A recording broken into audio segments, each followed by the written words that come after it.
পাকিস্তান এখন পর্যন্ত এই এশিয়া কাপে 2টা ম্যাচ হেরেছে, 2টা ম্যাচই ভারতের বিপক্ষে এবং 2টা ম্যাচের কোনোটাতেই তারা প্রতিদ্বন্দ্বিতা করতে পারেনি। এমন কথা হচ্ছে যে পাকিস্তান ইন্ডিয়া রাইভালরি বলতে আমরা যেটা বুঝি সেটা আসলে শেষ, সেটা এখন মকারির পর্যায়ে পৌঁছে গেছে। জবাব দিতে হলে পাকিস্তানকে মাঠেই দিতে হবে এবং শ্রীলঙ্কাকে আসলে হারাতে হবে। যদি ব্যাক টু ব্যাক 2টা ম্যাচ পাকিস্তান হেরে যায় তখন কিন্তু কাজটা অনেক কঠিন হয়ে যাবে তাদের জন্য।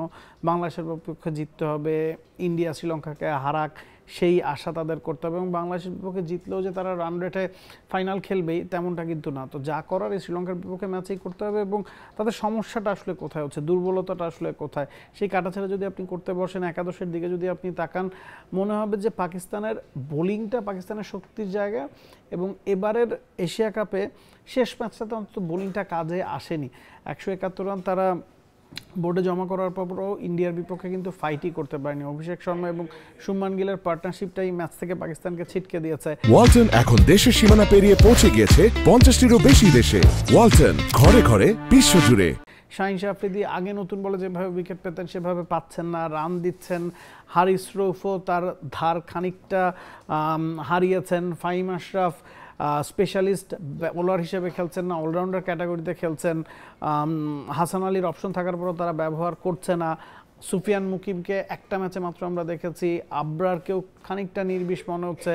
গেল ম্যাচে ইন্ডিয়ার বিপক্ষে নওয়াজকে এক ওভারও বোলিং করানো হয়নি। ইটস বিকজ ইন্ডিয়ার কখনো না কখনো ক্রিজে একজন লেফট হ্যান্ডেড ব্যাটসম্যান ছিল। এখন একজন লেফট হ্যান্ডেড স্পিনার হিসেবে যিনি ফর্মে আছেন তাকে যদি আপনি এক ওভারও না করান সেটা তো আসলে খুব ভালো কিছুর বার্তা দেয় না। এখন পর্যন্ত পাকিস্তানের সবচেয়ে বেশি উইকেট কে পেয়েছেন জানেন? সাইম আয়ুব, যিনি টপ অর্ডার স্পেশালিস্ট, যিনি ব্যাটার হিসেবে এই দলটাতে আছেন।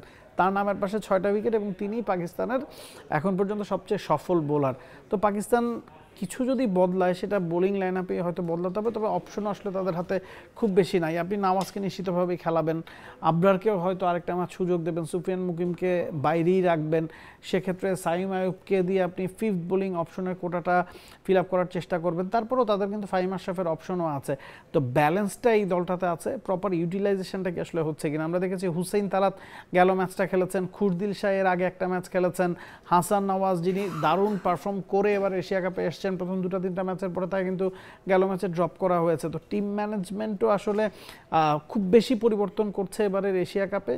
তো দেখা যাক, আমরা গেল ম্যাচেও দেখেছি ফাখার জামান কিন্তু ওপেন করেছেন, সাইম আয়ুব প্রথম 3 ম্যাচে 3টাতেই ডাক মেরেছেন। তো সেটাই হয়তো পাকিস্তান মেনটেন করবে। সাহেবজাদা ফারহান যিনি 50 করেছেন, তার সাথে ফাখার জামান যদি ওপেন করেন, 3-এ সাইম আয়ুব। এখন হারিসের ব্যাটিং পজিশনটা আসলে কি? উইকেট কিপার হিসেবে খেলছেন, তবে বেশিরভাগ ম্যাচে তিনি ব্যাটিংই পাচ্ছেন না। গেল ম্যাচে ব্যাটিং করেননি, আর 7 নম্বরেও তাকে নামানো হয়নি। তো তাকে আমরা সবসময় টপ অর্ডারে ব্যাটিং করতে দেখেছি, তার ব্যাটিং পজিশনটা নিয়েও আসলে খানিকটা সংশয় রয়ে গেছে। সালমান আলী আঘা একমাত্র ব্যাটার যিনি একটু স্টেবিলিটি এনে দিতে পারেন, তিনি হয়তো 4 বা 5-এ ব্যাটিং করবেন। নওয়াজকে আমরা দেখেছি ফ্লোটার হিসেবে ব্যবহার করতে বা লেফট হ্যান্ডের কম্বিনেশন মেনটেন করতে, লেফট হ্যান্ড রাইট হ্যান্ডের যে কম্বিনেশন সেটার জন্য 5 নম্বরে ব্যাটিং করতে। খুরদিল শাহ খেলবেন না হুসেন তালাত খেলবেন? তো অনেক ধরনের প্রশ্ন কিন্তু পাকিস্তানের একাদশটা নিয়ে আছে এবং যা করার এই ম্যাচেই পাকিস্তানকে করতে হবে। খুব বেশি অদল বদলের দিকে হয়তো পাকিস্তান দলটা যাবে না, যেহেতু বোলিংটা তাদের ঠিকঠাক হয়নি।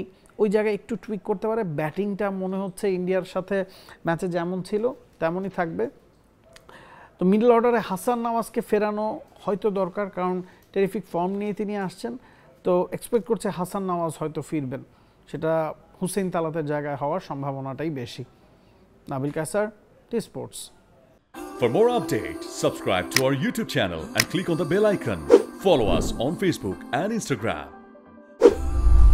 Download T-Sports app to enjoy exciting games and highlights. Visit tsports.com.